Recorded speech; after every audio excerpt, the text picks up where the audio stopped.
Now we're rolling. Damage Plan MMA podcast. I'm Jason, as always, my co-host, the voice of MMA in Utah, Mr. Zack Partridge. What up, dog? I thought you were wearing like a doctor coat or something. I couldn't see the Nike thing on there.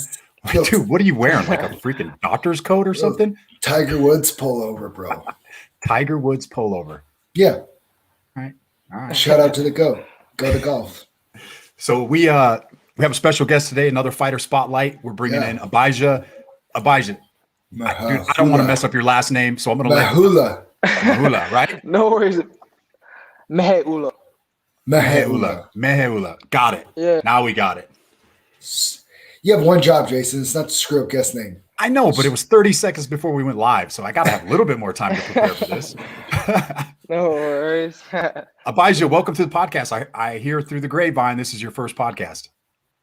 Yep, my very first one. Nice. And you actually saw us down at Xtreme Couture a couple weeks ago when we were down there watching Aleko train, right? Yep, for Aleko. Yeah. And Dan Ige was like, probably looking like he wanted to beat us up.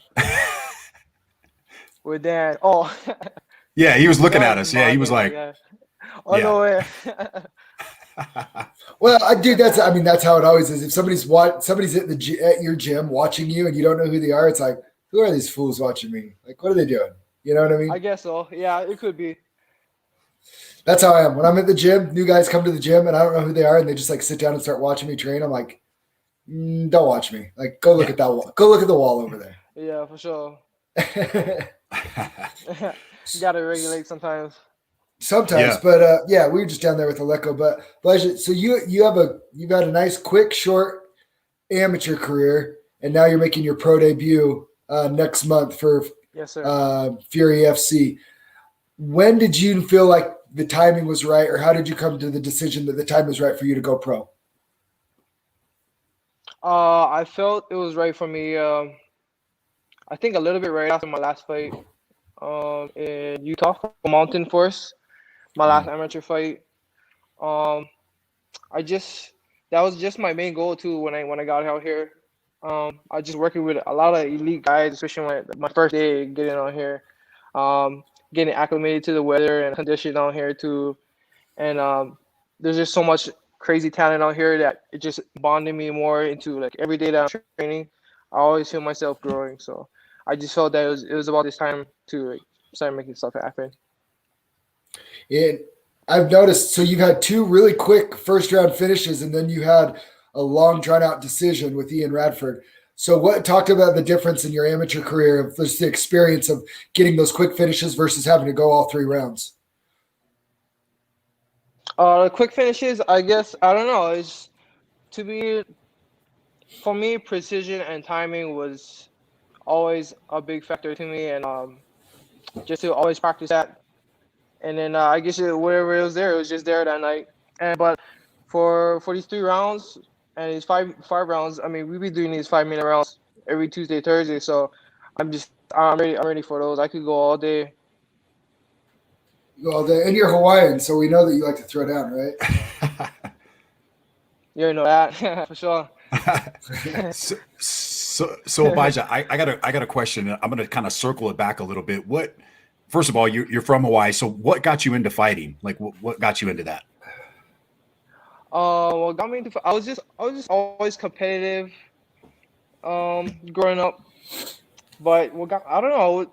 I think I was working construction for a while, and right after, I think after work, every time I would just go surf every day. But I kind of after that, I got over the routine of just like surfing and probably go home, just burn, do nothing. But so I saw a couple of my friends, and I used to roll by and work out at Powerhouse Gym back home in Hawaii. And I saw this guy called my coach back home today. He's still considered my coach too.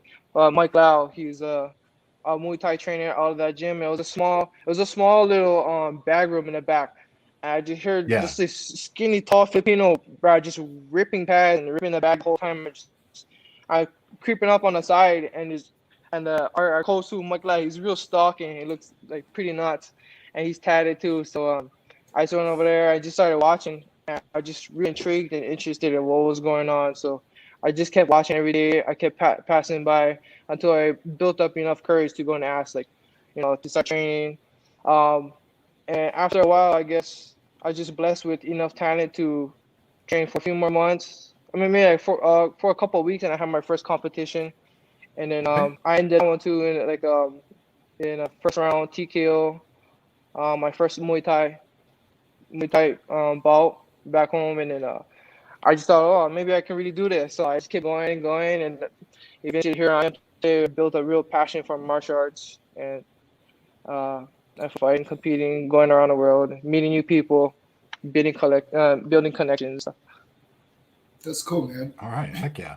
What fighters do you look up to? You said either they inspire you or I want to fight like that guy. With Max Holloway. Do you fight like Max? Could have guessed that. Do you fight like Max? Yeah. Yeah. I would consider so a little bit. Yeah. Yeah. I got from a lot of his style. Okay, so a lot of our stuff I do, I like to grab a lot from his style too. So your next fight, when you're out striking the guy and you're slipping punches, you got to yell over at the commentators and start talking like mid combination while you're slipping punches. Yeah. For sure. I'll get there. That was the most gangster for me. That was like the most gangster moment in UFC history. He's slipping that combo, yelling at DC. I'm the best boxer to UFC, baby. Yeah. That was pretty sweet. Talking at the same time and slipping. Yeah. So, Abijah, what's it like training down there at Xtreme Couture? Obviously, we got to see a little bit of what goes on down there when we were there. Give us an idea of what it's like training down there, because Zack and I both, after we left, were amazed at the level of competition that was in that building that day. So give us an idea of what it's like to train with some of those guys down there. Man, kind of hard to explain. It was actually a big game changer for me. So it's training over there it's elite for sure. There's a lot of fighters come from all over the world too. Always have camps here. I've seen people I've never ever seen before. Even Zabi too. Zabi is one of my favorite fighters, and I got to meet him too. Oh, so nice. Was pretty cool. Yeah. I think he's training his younger brother, and me and my coach, me and Roman just got down working, and they came inside. It's oh no way. It was pretty cool to meet him. He's real cool guy. So you guys had. Oh, sorry to interrupt you. Go ahead. Oh no. I was just saying, just training at elite is just really elite. At Couture, training at Xtreme Couture. So we noticed that you guys kind of had your own group. It was like there was a lot of Hawaiians there training when we were there. Like you guys had your own little Polynesian group training there. Yeah, sometimes. Yeah. Yeah. Mostly we always cling to each other. I mean, that's how it is sometimes. I mean, we always came all from the same route. Yeah, oh yeah. And that's just we all have that aloha spirit and always expanding out to always make friends and relationships. Yeah. One thing I always talk about is like with Hawaiians, I respectfully call you all coconut heads because it's like you guys all like I haven't seen a Hawaiian that like can't take a shot yet. Yeah, no way. Like all Hawaiians. Hawaiians. Your grill all day. You either gotta put me down or kill me because I'm gonna stand right back up. I'll find you someday. And we're still going like when. That's just how it is. But we always shake hands after we do it out. Oh yeah. So if you were fighting another Hawaiian, how would you fight them? Exactly how I do right now. Just keep piecing them up and stay outside. I do not a lot of cheat stuff, but I do bait a lot of people into some shots that I like to throw. That's real basic, but land and are really effective. Nice. So you said you have had a couple Muay Thai bouts, you said, right, earlier? Yeah, Muay Thai kickboxing. Okay. It's kind of like mix and mix because Muay Thai wasn't like so big in Hawaii. So most of our bouts would be called Muay Thai, but with kickboxing rules. And so we only had like two fights with elbow pads. Okay. Yeah. All right. Cool, man. So what do you know about your opponent for your pro debut here next month? I know he's a really good jiu-jitsu guy. He comes out of 10 Planet. There's a 10 Planet out, out here in Las Vegas too. Yep. Oh yeah, KCM. I mess with I mess with them a lot. They're real cool. So end of the day, it's all good. I love to compete. I love being a martial artist, and I love having that discipline and respect for anybody who steps up in the ring, because there's a lot, you sacrifice a lot of time away from your family, energy, from your soul, everything. There's a lot put into this game, so I always have deep respect for everybody who's coming inside there. But when it's comes that time, you're in there with me. We got 5 rounds, we got 3 rounds, we got maybe a run round with me. You never know. Yeah. What weight do you fight at, Elijah? Fight at featherweight, but Okay. we see after this. I wouldn't mind going down to 135, because I used to compete at 135 before too. Nice. What so my last question is, how much time have you spent in a tattoo chair? more time than me, I can tell. Shit, I ain't know. I started. It started real small, and then you know how it starts. It started real small, and you just get a big itch after that, and it just doesn't stop. And so, then this a lot of what I carry on is just my legacy from all my family, and I feel little small personal stuff in me and like my life and progressing to in my future. Right on, man. Right on. So, Baja, I probably like a couple of years. Couple years. What's the?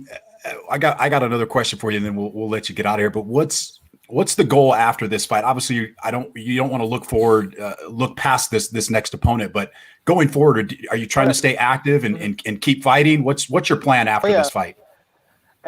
So for me, my mentality is I love to keep working, and I love to maintain my skill and what I have. So if I'm not injured, I'm coming into the gym as soon as I touch down. Then the next day, the next morning, I can rest. I'm jumping in the gym. I'm always working. I gotta stay on. So if I'm good, I'm back in the gym, and we're gonna keep working. That's basically it. Yeah. Nice. Cool, nice. Man. Hell yeah. Yeah. So one last question. How do you see the fight ending?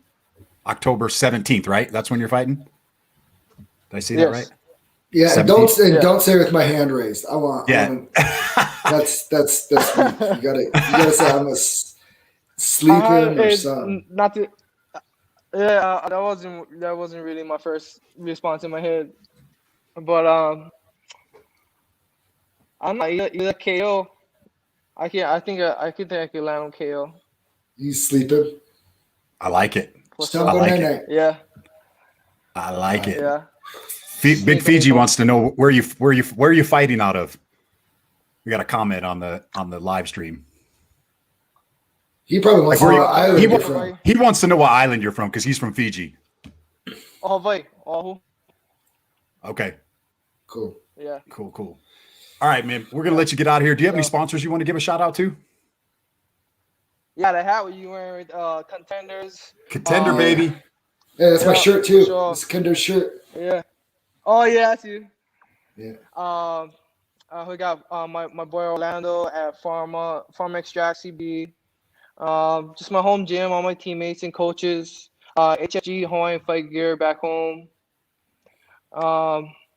Hawaii Solar. I got their Polar. It's a small little Polaroid small solar system company he made back home, but I want to shout them out too. And then all my family back home, whoever's watching. Heck yeah. Sweet, all right, Baja, man. We'll let you get out of here. We'll be looking forward to watching you fight October 17th for Fury Fight Champion. Man, it was great to have you on, man. Yeah, it's gonna be on Fight Pass. Yes. Yeah. Cool. Fight Pass. That's dope. That's cool. Yep. Never been on that. And yeah, we'll be in touch, man. We'll be watching you fight. We look forward to having you on here again. Right on. Appreciate you guys. All right, thanks, brother. Appreciate it, man. Thanks, Elijah. For sure.